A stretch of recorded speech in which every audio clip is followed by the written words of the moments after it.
நம்ம இன்றைக்கி வீட்லேயே சாக்லேட் எப்படி செய்கிறது அப்படின்னு பார்க்கலாம் வாங்க. இதுக்கு நம்ம எந்தெந்த பொருள் நம்ம யூஸ் பண்ணுறோன்னு பார்க்கலாம். நம்ம குழந்தைங்களுக்கு இந்த மாதிரி ஈஸியான மெத்தடில் வீட்லேயே செஞ்சு தர முடியும். பாருங்கள், இதுக்கு நான் ஒரு அரை முடி தேங்காய் எடுத்திருக்கேன். இந்த தேங்காய் நல்லா திருகி வச்சுருக்கேன். அந்த மேலே இருக்க அந்த கருப்பு தோல்லாம் எடுத்துருங்க. வெறும் வெள்ளை மட்டும் தான் நான் எடுத்திருக்கேன். இப்போ நம்ம ஒரு கடாயில் இதை போட்டு நல்லா சிம்மில் வச்சுக்கிட்டு நல்லா லேசாக வறுத்து எடுத்துக்கோங்க. அப்போ இது நல்லா ட்ரை ஆகணும். அந்த ஈரப்பதம் இருக்கவே கூடாது. இதுக்கு நல்லா ட்ரை ஆகணும். அந்த மாதிரி வறுத்து எடுத்துக்கோங்க. பாருங்கள், இப்போ நல்லா ட்ரை ஆகிடுச்சு. இந்த மாதிரி இருக்கணும். நான் இதை ஒரு மிக்ஸி ஜாரில் போட்டு தான் கிரைண்ட் பண்ணி எடுத்து வச்சுருந்தேன். இது பாருங்கள், இப்போ இதை நல்லா ஒரு தட்டில் கொட்டி நம்ம நல்லா இதை ஆற வச்சுக்கணும். இது நல்லா இப்போ ஆறிடுச்சு. இப்போ நம்ம இதை ஒரு பவுலில் போட்டுக்கிட்டு இதில் கண்டன்ஸ் மில்க்கு நான் ஊற்றிருக்கேன். ஒரு 3 ஸ்பூன் ஊற்றிக்கோங்க. இது எவ்வளோ தேவையோ அந்த மாதிரி நல்லா இந்த மாதிரி பிசைஞ்சு வச்சுருங்க. பிசைஞ்சு ஒரு 10 நிமிஷம் அப்படியே ஊறட்டும். அப்போ தான் நல்லாயிருக்கும்.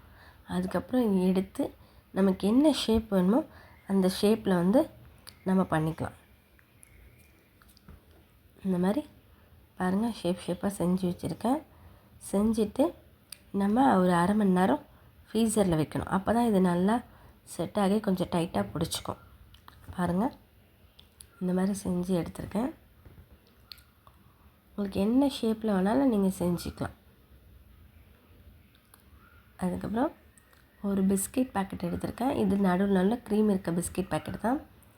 இந்த பிஸ்கெட் பேக்கெட் ஒரு மிக்ஸி ஜாரில் போட்டு நல்லா கிரைண்ட் பண்ணி எடுத்துக்கோங்க. இந்த மாதிரி நல்லா தூள் பண்ணி எடுத்துக்கிட்ட பிறகு ஒரு விஸ்க் வச்சுட்டு தேவையான அளவு கொஞ்சம் பால் ஊற்றிக்கோங்க. பால் ஊற்றிட்டு நம்ம திக்காக தான் கலக்கணும். ரொம்ப தண்ணியாகவும் இருக்கக்கூடாது, ரொம்ப திக்காகவும் இருக்கக்கூடாது. கரெக்டான பதத்துக்கு இந்த மாதிரி நல்லா விஸ்க் வச்சு கலக்கும்போது நமக்கு கரெக்டாக வந்துடும்.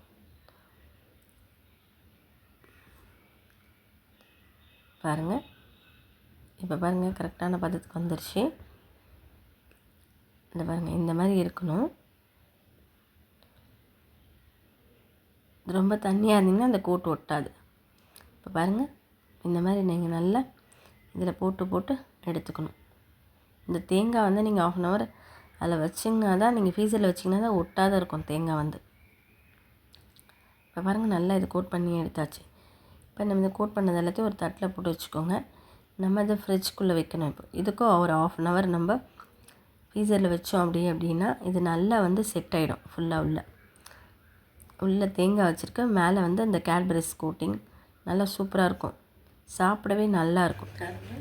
பாருங்கள், சாக்லேட் நமக்கு தயாராக இந்த மாதிரி இருக்கும். சாக்லேட்ஸ் ரெடி ஆகிடுச்சு. எங்கள் சேனலை பிடிச்சிருந்தா சப்ஸ்கிரைப் பண்ணுங்கள், லைக் பண்ணுங்கள், ஷேர் பண்ணுங்கள். அப்போ தான் நாங்கள் போடுற வீடியோலாம் வரும். எனக்கு ஒரு கமெண்ட் பண்ணுங்கள்.